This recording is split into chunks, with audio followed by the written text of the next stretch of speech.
Ini caranya hemat waktu, nggak lagi menunda-nunda, dan menyelesaikan semua tugas lo.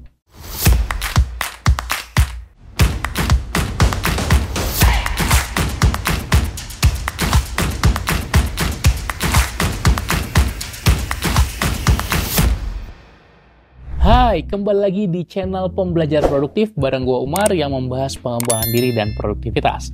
Jangan lupa untuk ikuti konten-konten lainnya di Instagram, TikTok, dan Spotify. Hari ini kita akan membahas tentang sebuah teknik yang membuat kita bisa menghemat banyak sekali waktu. Bahkan ketika gue ajarkan teknik ini ke tim gue, ke murid gue, mereka bisa menghemat banyak sekali waktu hingga ada satu orang yang bilang bisa menyelesaikan tugas dengan 11 kali lebih cepat. Jadi sebuah tugas ketika pakai teknik ini, dia selesaikan kalau nggak salah dalam 5,5 jam, tapi ketika dia gunakan teknik ini, dia bisa lakukan hanya setengah jam saja, 11 kali lebih cepat. Gimana ceritanya? Jadi ketika kita punya sebuah pekerjaan yang sifatnya punya workflow atau ada langkah-langkah yang pasti dalam pengerjaannya, maka kita bisa melakukan pengelompokan proses. Sebagai contoh, ketika gua membuat video YouTube seperti ini, mungkin lo langsung kebayang bahwa ada tahapan-tahapannya. Dari ide, dari skrip, kemudian shooting, lalu proses editing, sampai akhirnya desain thumbnail dan diupload di YouTube. Tentu saja, kalau kita baru pertama memulai, kita akan melakukan semuanya sekaligus urut untuk membuat sebuah konten. Tapi kalau kita udah terbiasa dengan processing, maka kita akan melakukan untuk setiap tahap langsung banyak konten sekaligus. Gue pertama terapkan teknik ini saat membuat konten di Instagram. Jadi kalau kita membuat sebuah microblog atau konten carousel ada 10 slide di Instagram, maka kita perlu beberapa tahap yang mirip seperti tadi. Ada membuat ide, lalu membuat skrip, kemudian membuat desainnya, lalu menulis caption, review, sampai terakhir di-upload. Jadi, gue nggak bikin satu konten semua flow-nya, tapi langsung ngide untuk 10 konten sekaligus, tanpa memulai skrip sama sekali. Lalu saat fase scripting, gue langsung nge-script untuk 10 konten sekaligus, tanpa mikirin desain sama sekali. Desain tuh nanti, sampai beres dulu 10 konten, baru masuk ke aplikasi desain.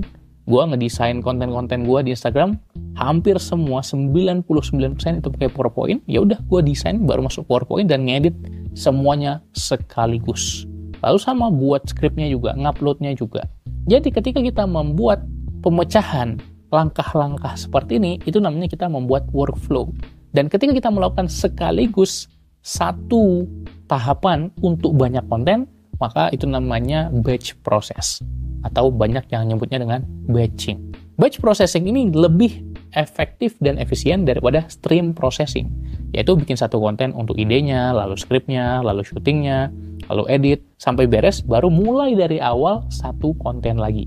Jadi ketika kita mau bikin konten, kita utamakan batch processing daripada stream processing.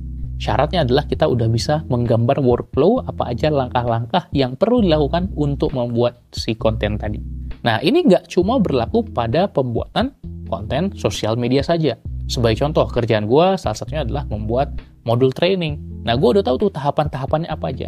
Maka gue bisa bikin satu tahapan langsung untuk semua modul. Misalnya gue bikin 30 modul training. Ya udah, gue bikin skripnya untuk 30 modul, baru kemudian poin-poin bikin slide-nya untuk 30 modul sekaligus, baru bikin worksheet-nya untuk 30 modul sekaligus, baru syuting, kalau misalnya modulnya untuk e-course ya, 30 modul sekaligus, baru nanti edit untuk 30 modul sekaligus, daripada ngerjain satu modul saja. Nah, jadi silakan lo bisa terapkan untuk banyak hal. Batch processing ini works buat kerjaan yang seperti apa, yang polanya seperti itu lagi, sudah ada pattern-nya, dan udah bisa kita tuliskan workflow-nya. Jadi nggak semua pekerjaan, terutama pekerjaan yang beda-beda terus, atau pekerjaan yang sifatnya project, bisa digunakan batch processing ini. Tapi kalau kita terapkan batch processing, kita bisa hemat banyak sekali waktu. Nah, apakah lo sudah menerapkan teknik ini atau akan menerapkan teknik ini? Silahkan boleh tulis di kolom komentar. Jangan lupa bagikan video ini ke teman lo, subscribe, like, and share. Sampai jumpa di video-video pembelajar produktif yang lain. Salam pembelajar.